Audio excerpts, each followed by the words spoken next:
ഒരു super video. എവിടെ ഇരുന്നിട്ട് ഇത്ര നേരം? കുറെ നേരം വാതിൽ തൊട്ടണു. അടുക്കളയിൽ കുറച്ച് പണിയുണ്ടായിരുന്നു, ഞാൻ കേട്ടില്ല. ഇനി മേല ഒരൊറ്റ തട്ടിന് വാതിൽ തുറന്നില്ലെങ്കിൽ വാതിൽ ചവിട്ടി പൊളിച്ച് അകത്ത് കയറൂട്ടാ. ഒന്ന് പുറത്തേക്ക് നിൽക്കൂ. ഞാനോ?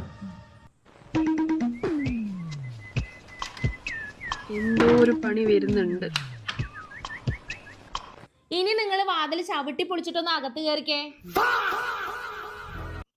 എടി ഞാൻ വെറുതെ പറഞ്ഞാണ്, തുറക്ക്. അല്ല, നിങ്ങൾ വാതിൽ അങ്ങോട്ട് ചവിട്ടി പൊളിച്ച് കേറ്, ഞാനൊന്ന് കാണട്ടെ. എടി ഞാൻ നിന്നോട് വെറുതെ പേടിപ്പിക്കാൻ വേണ്ടി പറഞ്ഞു, തുറക്കടി. ആ, അത് കുഴപ്പമില്ല, നിങ്ങളൊന്ന് കേറുന്നേ, ഞാൻ ഒന്ന് കാണട്ടെ. എടി എനിക്ക് ടോയ്ലറ്റ് പോകണം, തുറക്കടി. എടി ടോയ്ലറ്റ് പോകണം, തുറക്ക്.